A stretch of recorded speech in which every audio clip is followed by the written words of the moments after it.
Hello students, आज हम अंतर्राष्ट्रीय विधि में देखेंगे मान्यता के रूप। पिछली कक्षा में हम पढ़ रहे थे राज्यों की मान्यता। आज हम ये देखेंगे कि राज्य को मान्यता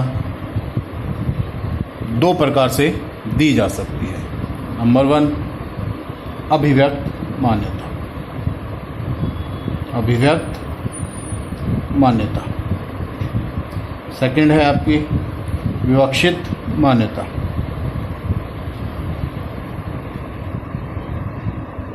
एक बार फिर, किसी भी राज्य को मान्यता जो है दो प्रकार से दी जा सकती है। एक है अभिव्यक्त मान्यता और एक है विवक्षित मान्यता। अब हम देखेंगे अभिव्यक्त मान्यता क्या है। अभिव्यक्त मान्यता, एक्सप्रेस रिकॉग्निशन। जब विद्यमान राज्य कुछ औपचारिक घोषणा करके नए राज्य को मान्यता देते हैं, तब मान्यता को हम अभिव्यक्त मान्यता कहते हैं। एक बार फिर कहता हूँ, अभिव्यक्त मान्यता क्या है? जब विद्यमान राज्य कुछ औपचारिक घोषणा, फॉर्मल डेक्लेरेशन करके नए राज्यों को मान्यता देते हैं, तब मान्यता को अभिव्यक्त मान्यता कहते हैं। दूसरे शब्दों में अगर हम कहें, हम कह सकते हैं औपचारिक घोषणा करके जब नए राज्य को कोई मान्यता दी जाती है, उसे हम क्या कहेंगे? अभिव्यक्त मान्यता। और अभिव्यक्त मान्यता में जो घोषणा होती है वो कैसी होगी? सार्वजनिक कथन के रूप में होती है। एक बार फिर मैं आपको बता देता हूँ, अभिव्यक्त मान्यता क्या है? जब विद्यमान राज्य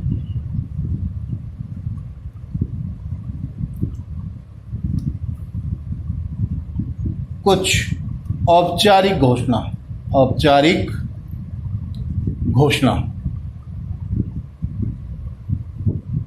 करके नए राज्य को मान्यता देते हैं, इसे हम क्या कहेंगे? अभिव्यक्त मान्यता कहते हैं। अभिव्यक्त मान्यता में क्या होनी चाहिए? एक औपचारिक घोषणा होनी चाहिए, और ये घोषणा जो है कैसी होनी चाहिए? सार्वजनिक होनी चाहिए। सार्वजनिक होनी चाहिए। अगर हम देखें एग्जाम्पल पे, तो 6 दिसंबर 1971 को 6 दिसंबर 1971 को बांग्लादेश की मान्यता जो है अभिव्यक्त मान्यता का उदाहरण है। बांग्लादेश की जो मान्यता है किसका उदाहरण है? अभिव्यक्त मान्यता। ठीक है। इसी प्रकार अगर हम देखें तो 7 सितंबर 1991 को 7 सितंबर 1991 को भारत द्वारा किसको? 3 बाल्टिक रिपब्लिक, 3 बाल्टिक गणतंत्र, 3 बाल्टिक जो गणतंत्र कौन थे उसमें? लिथुआनिया, एस्टोनिया और लात्विया को प्रभुत्व संपन्न तथा स्वतंत्र राज्य के रूप में मान्यता दी थी, और ये मान्यता कैसी थी? अभिव्यक्त मान्यता थी।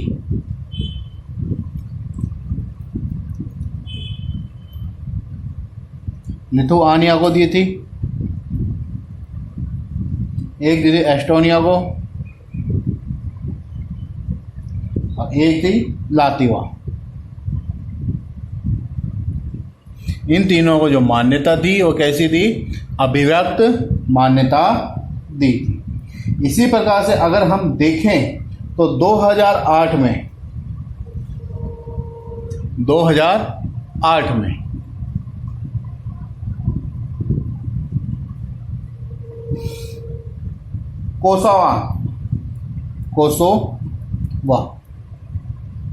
कोसोवा ने अपनी स्वतंत्र घोषणा की, तब उसको अमेरिका और यूरोपीय सहयोगी राज्यों द्वारा जैसे फ्रांस, ब्रिटेन आदि ने मान्यता दी थी।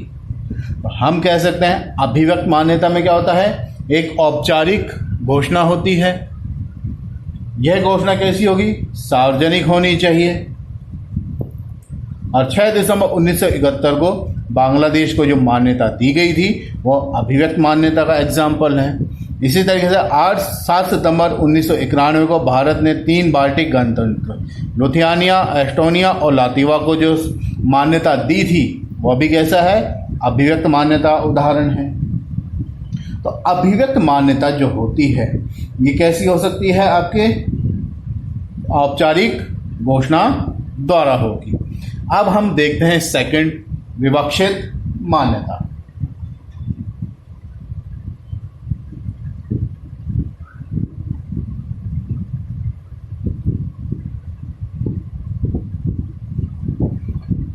इम्प्लाइड रिकॉग्निशन, इसमें क्या होता है? जब विद्यमान राज्य जो हैं नए राज्य के मान्यता के संबंध में कोई औपचारिक घोषणा न करके या ऐसा कोई कार्य करते हैं जिससे नए राज्य को मान्यता देने का आशय स्पष्ट होता है, तो इसे क्या कहेंगे हम? विवक्षित मान्यता कहते हैं। तो विवक्षित मान्यता में क्या है? इसमें जो राज्य होते हैं वो न तो औपचारिक घोषणा करते हैं, न तो औपचारिक, इसमें राज्य औपचारिक घोषणा नहीं करते,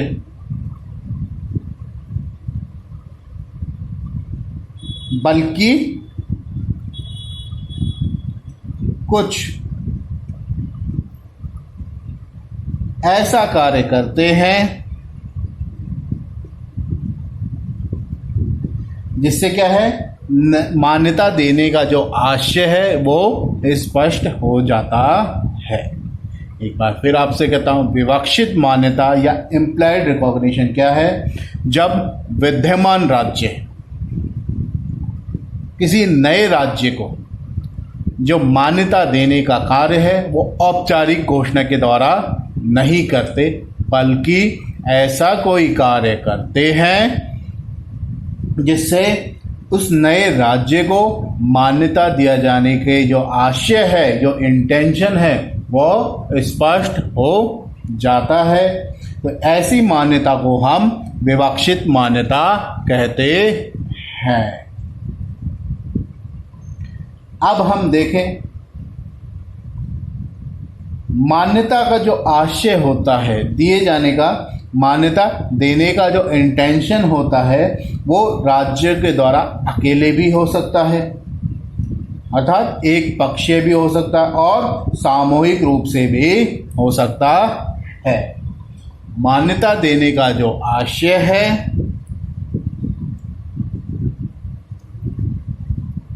आशय कैसा हो सकता है? एक पक्षीय भी हो सकता है या सामूहिक भी हो सकता है।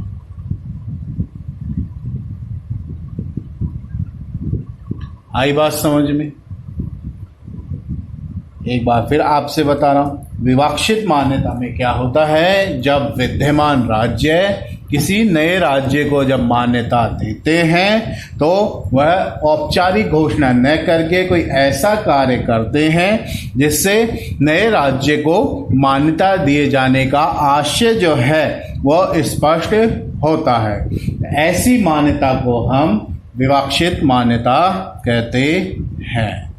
अब मान्यता का जो आशय है, जो अभी मैंने कहा, मान्यता दिए जाने का आशय स्पष्ट होता है। तो ये मान्यता का जो आशय है कैसा हो सकता है? एक पक्षीय भी हो सकता है और सामूहिक भी हो सकता है।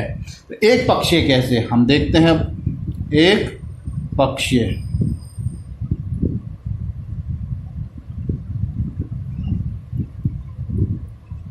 ये क्या कहता है? जब कोई राज्य बिना मान्यता प्राप्त राज्य से कोई द्विपक्षीय संधि करता है या राजनयिक संबंध स्थापित करता है, तब यह आशय निकाला जा सकता है कि उसने नए राज्य को मान्यता प्रदान कर दी है। क्या होगा? द्विपक्षीय संधि करेगा या तो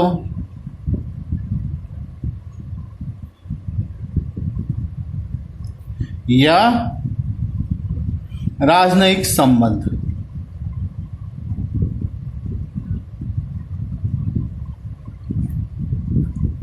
एक बार फिर, जब कोई राज्य बिना मान्यता प्राप्त किए किसी राज्य के साथ द्विपक्षीय संधि कर रहा है या कोई राजनयिक संबंध स्थापित कर रहा है, तो इससे हमें क्या निकाला जा सकता है? आशय कि उसने नए राज्य को मान्यता प्रदान कर दी है। और राजनयिक जो संबंध है, अगर हम इसकी बात करें, राजनयिक जो संबंध है ये तब तक नहीं बनते हैं जब तक कि राजनयिकों का, दूतों का आदान प्रदान नहीं हो जाता है। हम ये यूं कहें, वाणिज्य दूतों का एक्सचेंज, विनिमय जब कर दिया जाता है एक राज्य से दूसरे राज्य में, तब हम ये मानकर चल सकते हैं कि यदि किसी नए राज्य में विद्यमान राज्य द्वारा अपने दूतों का आदान प्रदान किया गया है, तो हम मान सकते हैं कि उस राज्य ने उसको विवक्षित मान्यता प्रदान कर दी है। अब हम देखेंगे सामूहिक कार्य। सामूहिक कैसे हो सकती है?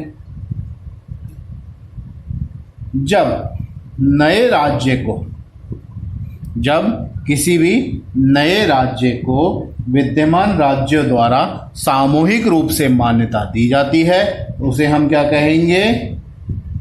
सामूहिक मान्यता। और जब बिना मान्यता प्राप्त राज्य बहुपक्षीय सम्मेलन में या बहुपक्षीय संधि में भाग लेता है, तब यह माना जाता है कि उस सम्मेलन या संधि के जो अन्य पक्षकार हैं, उसने उस राज्य को, उस नए राज्य को मान्यता दे दी है। एक बार फिर बता रहा हूं, सामूहिक कैसे हो सकती है?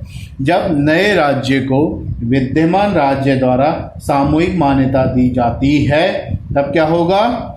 जब कोई ऐसा राज्य जिसे मान्यता प्राप्त नहीं है, लेकिन वह क्या करता है? बहुपक्षीय संधि, बहुपक्षीय संधि या बहुपक्षीय कोई सम्मेलन हो रहा है,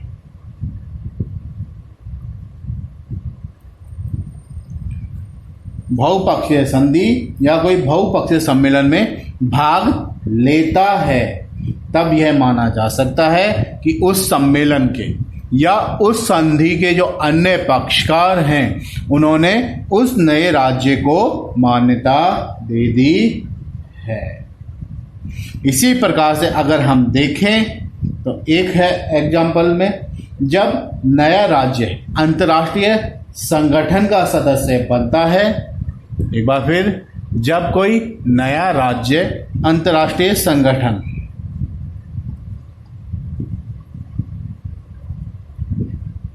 इंटरनेशनल ऑर्गेनाइजेशन, जब कोई नया राज्य अंतर्राष्ट्रीय संगठन का सदस्य बनता है, तब यह माना जाता है कि संगठन के अन्य सदस्यों के द्वारा मान्यता प्रदान करने का संकेत दे दिया गया है। एक बार फिर सामूहिक में कैसे होगा? जब कोई नया राज्य किसी बहुपक्षीय संधि में या बहुपक्षीय सम्मेलन में भाग लेता है तो ये मानकर चला जा सकता है कि अन्य राज्यों ने उसे मान्यता प्रदान कर दी है। इसी प्रकार से यदि कोई नया राज्य किसी अंतर्राष्ट्रीय संगठन का पक्षकार बनता है तब हम क्या मानेंगे? संगठन के जो अन्य पक्षकार या सदस्य हैं उन्होंने उसको मान्यता दे दी है। आई बात समझ में?